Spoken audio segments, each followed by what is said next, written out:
Jeśli nie potrafisz szybko i celnie strzelać, to znaczy, że nie kontrolujesz swojej broni. A ja pokażę Ci dzisiaj, jak temu zapobiec i zbudować poprawny chwyt na pistolecie. Witam Cię serdecznie, mówi Chris, Pretoria Tactical Solution. Jeśli tego jeszcze nie zrobiłeś, zostaw na dole koniecznie subskrypcję, zalajkuj nasz kanał. Ciebie to nic nie kosztuje, a dla nas jest to ogromna motywacja do dalszej pracy, bo w końcu robimy wszystko z myślą o Was, aby to Wam przekazywać naszą wiedzę. Tak więc subskrypcja. Dzisiaj chciałbym z Tobą pomówić, jak poprawnie zbudować odpowiedni chwyt na pistolecie, który jest jednym z podstaw strzelectwa, obok poprawnej postawy, pracy palcem na języku spustowym i zgraniu przyrządów celowniczych. Poprawny chwyt pistoletowy pozwala nam strzelać w szybszej kadencji i nadal trafiać w cel. I tutaj chciałbym Wam to troszeczkę rozbić, tak abyście wszystko lepiej zrozumieli. Poprawna praca palcem na języku spustowym służy do tego, aby nasza celność była na wysokim poziomie. A z kolei poprawny chwyt na pistolecie wraz z poprawną pracą palca na języku spustowym pozwala nam strzelać w bardzo szybkim tempie i nadal mieć wysoką celność. I aby zrozumieć, dlaczego budujemy w ogóle chwyt na pistolecie w taki, a nie inny sposób, należy zrozumieć mechanikę działania broni. Broń jest w moim przypadku rozładowana. Jeżeli nacisnę palcem na język spustowy, to iglica uderzy w spłonkę i dojdzie do zapalenia prochu w łusce, co w kolei spowoduje, że powstanie bardzo duża energia, która gdzieś musi ujść. Ta energia z jednej strony wyrzuca pocisk z dużą prędkością z lufy, a z drugiej strony spowoduje, że zamek się cofnie. Więc broń będzie pracowała w dwóch płaszczyznach na naszą niekorzyść. Po pierwsze, broń powędruje nam do tyłu, a po drugie do góry. I taki zakres pracy mniej więcej broń wykonuje za każdym razem, kiedy nacisnę język spustowy.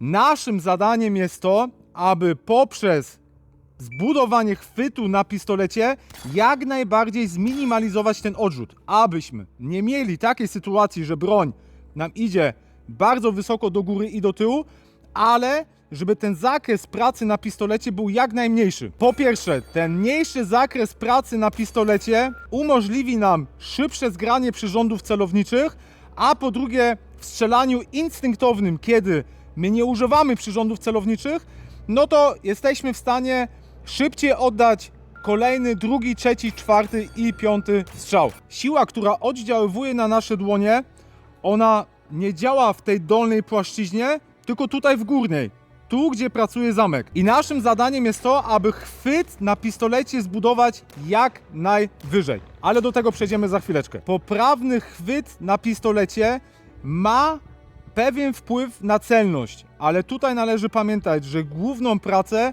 wykonuje odpowiednia praca palcem na języku spustowym.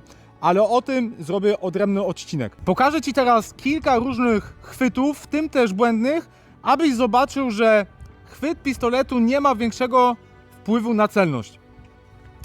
Spróbujemy, jak mi to wyjdzie, bo poza swoim chwytem nigdy nie robiłem takiego czegoś, ale sprawdźmy to. Najpierw zaczniemy od tego. Dobrze, to mamy jeden chwyt. Spróbujemy sobie teraz klasyczny, to jest poprawny chwyt, bardziej klasyczny.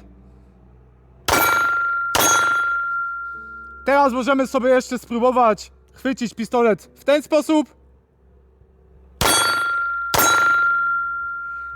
I jak widzicie, tutaj chwyt albo to, w jaki sposób trzymamy pistolet naszą lewą ręką, nie ma większego wpływu na naszą celność.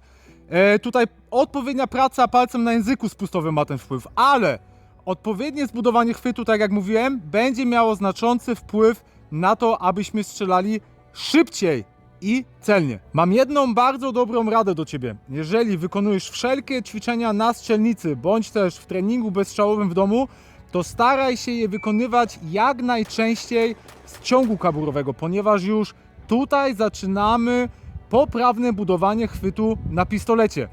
Jeżeli nie uda Ci się stworzyć pewnej powtarzalności w ciągu kaburowym, to za każdym razem ten chwyt Ci się inaczej będzie układał No i w takiej realnej sytuacji zagrożenia życia albo w strzelectwie dynamicznym nie będziesz miał po prostu na to czasu, aby ten chwyt później w locie już, kiedy tą broń dobędziesz z kabury, poprawiać. Tak więc ćwicz jak najczęściej ciąg kaburowy, ponieważ to tutaj już budujesz odpowiedni chwyt na pistolecie i ćwiczysz jeszcze dodatkowo powtarzalność, a to jest najważniejsze. Kiedy pracowałem jeszcze jako instruktor strzelectwa w Biurze Bezpieczeństwa Dyplomatycznego Rządu Stanów Zjednoczonych, to dzieliłem budowanie chwytu na 2 etapy, z czego te 2 etapy dzieliłem potem na poszczególne punkty, tak aby strzelcy później mogli łatwiej wrócić do poprawnego zbudowania chwytu. Przejdźmy teraz do pierwszego etapu, czyli tego, co robimy naszą prawą dłonią na rękojeści pistoletu.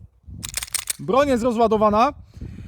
Staramy się naszą silną dłoń umieścić jak najwyżej rękojeści pistoletu, tak aby pod ostrogą nie było wolnej przestrzeni. Widzicie?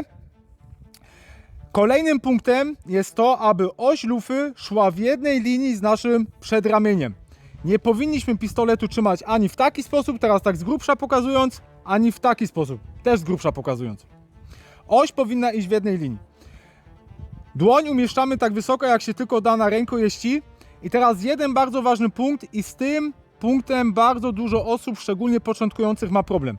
Ten kciuk prawej dłoni zostaje otwarty w taki sposób, w jaki ja trzymam. Nie zamykamy go i tutaj dlaczego to stanowi duży problem dla osób. My, jako stworzenia ludzkie, mamy zwyczaj do tego, że chwytamy przedmioty instynktownie w taki sposób. Jak na przykład młotek. To jest taki dobry przykład. Jeżeli wbijamy gwóźdź naszym młotkiem, no to my nie chwytamy tego młotka w taki sposób, tylko obejmujemy go naszym kciukiem i staramy się go wbić w taki sposób, aby mieć większą kontrolę nad młotkiem. W przypadku strzelania i chwytu na pistolecie jest to błędne i teraz troszeczkę wykroczę poza ramy poprawnego chwytu, przejdę teraz w pracę palcem na języku spustowym. Jeżeli my chwycimy pistolet w taki sposób, że go zaciśniemy kciukiem, no to nie będziemy w stanie wyizolować dobrze naszego palca wskazującego od reszty naszej dłoni, a to jest bardzo ważne w poprawnej pracy palcem na języku spustowym, co z kolei spowoduje to, że z reguły w 70% strzały będą się układać u praworęcznych lewa dół, u leworęcznych prawa dół. Tak więc, że tutaj ważne jest to, że jeżeli zaczniemy budować ten chwyt na pistolecie, no to ten kciuk tutaj musi być właśnie otwarty z tego powodu, ponieważ będzie on nam służył do kontroli tego, czy my dobrze też chwycimy ten pistolet naszą prawą dłonią, a po drugie ten otwarty kciuk udostępnia nam tutaj przestrzeń, którą będziemy chcieli za chwileczkę wypełnić naszą słabszą dłonią. Czyli reasumując, oś lufy idzie w jednej linii z naszym przedramieniem, naszą prawą dłoń umieszczamy tak wysoko, jak się tylko da na naszej rękojeści, kciuk otwieramy i teraz jeszcze jedna bardzo ważna rzecz, blokujemy nasz nadgarstek. Jeżeli zaczniemy wykonywać ruch naszym przedramieniem, to nie powinien nam tutaj swobodnie on latać jak gąbka lub guma lub nie wiadomo co jeszcze, ale on powinien ładnie sztywno siedzieć, tak żeby nasz nadgarstek był zablokowany, że jeżeli wykonujemy ten ruch, to ten pistolet nie ma prawa tutaj swobodnie się ruszać w naszej dłoni. A teraz mała reklama. Bum! Znajdujemy się na strzelnicy Leonhard w Gorzycach Wielkich koło Ostrowa Wielkopolskiego. Jest to nasza zaprzyjaźniona strzelnica. Bardzo sympatyczni właściciele. Jeśli masz pozwolenie na broń, albo jego jeszcze nie masz, po prostu zadzwoń, umów się na termin, przyjedź, postrzelaj i baw się dobrze. Koniec reklamy. Bum! Przejdźmy teraz do drugiego etapu budowania naszego chwytu, czyli tego, co robimy naszą słabszą dłonią. Jeżeli mamy już poprawnie zbudowany chwyt naszą silną dłonią, to proponuję Wam na początek przyciągnąć pistolet w taką przestrzeń, w której ja ją teraz trzymam, tak aby oś lufy była skierowana w kierunku kulochwytu, bądź też w bezpiecznym miejscu. Twoją słabą dłoń przykładasz do pistoletu tak jak ja i rotujesz ją w nadgarstku w dół tak mocno, jak to tylko możliwe, tak aby kciuk był skierowany w kierunku celu i szedł równolegle z osią Twojej lufy. Kłąbkiem kciuka, czyli tą częścią, wypełniasz górną część Twojego pistoletu. Wygląda to mniej więcej tak. I teraz ważne jest to, aby ten kłąb kciuka umiejscowić jak najwyżej rękojeści pistoletu. Kciuk przebiega teraz równolegle z osią lufy i tak wygląda poprawnie zbudowany chwyt w moim przypadku. Tak ułożony chwyt działa w moim przypadku. Jednak nie jest to złota reguła. U każdego ten chwyt będzie wyglądał nieco inaczej, bo każdy ma też inną anatomię ciała i u każdego inaczej też są zbudowane ścięgna. Znam strzelców, którzy ten nadgarstek rotują jeszcze bardziej w swojej słabej dłoni, przez co mają lepszą rekompensację odrzutu, a znam z kolei też strzelców, którzy tą lewą dłoń bardziej cofają do tyłu i kłąbek kciuka umiejscawiają niżej rękojeści. Każdy musi dla siebie znaleźć złoty środek, tak więc w moim przypadku umiejscowienie tej lewej dłoni w taki sposób działa, ale ważne jest to, że musicie zbudować chwyt w taki sposób, że podczas szybszego strzelania wam ten chwyt się nie zacznie rozjeżdżać. Co to znaczy? Jeżeli zacznę szybko strzelać i będziecie musieli co chwilę waszą lewą dłoń poprawiać, to znaczy, że wam się ten chwyt rozjeżdża i macie niepoprawnie zbudowany chwyt.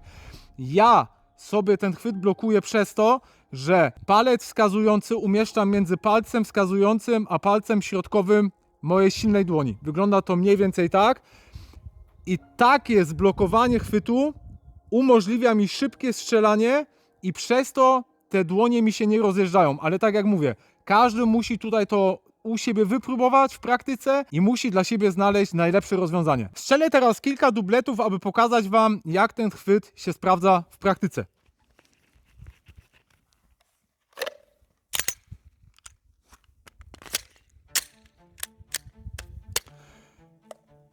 Strzelimy sobie z ciągu kaburowego do poperka na około 7 metrów na timerze.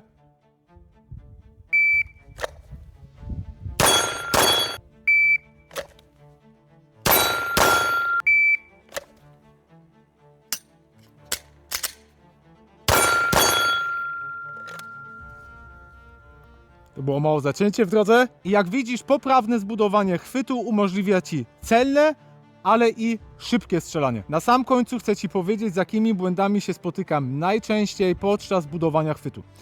Takim pierwszym, największym błędem jest to, że strzelcy nie umiejscawiają swojej dłoni dostatecznie wysoko na rękojeści pistoletu. Bardzo dużym problemem dla początkujących strzelców też jest to, że ten kciuk tej silnej dłoni instynktownie zaciska, co jest naturalne, z tym trzeba po prostu zawalczyć i wtedy dochodzi do tego, że chwyt jest budowany w taki sposób. To nie jest zły chwyt, który ja teraz pokazuję, jest to chwyt po prostu starszy, który został stworzony już kilka dekad temu i ten chwyt co prawda dobrze kontroluje swoją broń, jednak podczas szybszego strzelania nie mamy tutaj tak wysokiej celności jak z tym chwytem, który wam pokazałem przed chwilą. Więc tutaj należy zawsze pamiętać o tym, że ten kciuk prawej dłoni musi iść do góry. Wypełniamy naszą słabszą dłonią resztę rękojeści pistoletu i kolejnym błędem jest to, że często widzę, że ten kciuk tutaj jest na siłę wciskany do środka. Tutaj dobrze jest pamiętać o tym, chociaż podczas strzelania pewne rzeczy zaczynają się dziać instynktownie, jednak warto o tym pamiętać, żeby tego kciuka tutaj nie wciskać na tą lewą dłoń, tylko po prostu, żeby on swobodnie tutaj leżał, tak żebyśmy my mogli swobodnie jeszcze pracować palcem na języku spustowym i aby móc wyizolować resztę palce właśnie od tego palca, który służy za to, że będziemy trafiać zawsze w samą alfę. I dosyć dużo problemów sprawia u strzelców, którzy zaczynają stosować dopiero ten chwyt to, że duża część nie rotuje tego nadgarstka właśnie na dół, a właśnie to zrotowanie tego nadgarstka w dół służy nam do tego, że mamy lepszą kontrolę nad bronią. Jeszcze jedna bardzo ważna rzecz, o której zapomniałem, a mianowicie jaką siłą trzymamy nasz pistolet.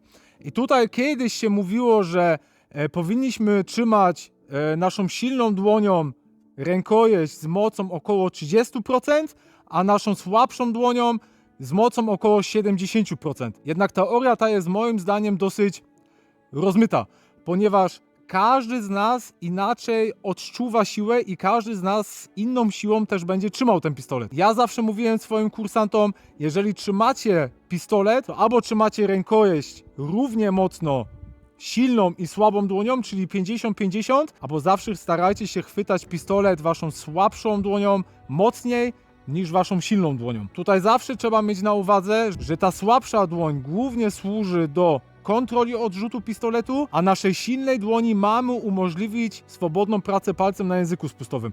Wiadomo, im szybciej będziemy strzelali, im bardziej będziemy zestresowani, to automatycznie i tak tą prawą dłoń bardziej ściśniemy, ale tak książkowo to zawsze powinno być tak, że powinniśmy umożliwić swobodną pracę palcem na języku spustowym. Ja mam nadzieję, że ten odcinek był jak zawsze dla Ciebie dowartościowaniem. Jeśli tego jeszcze nie zrobiłeś, zostaw na dole subskrypcję, napisz komentarz, zostaw lajka.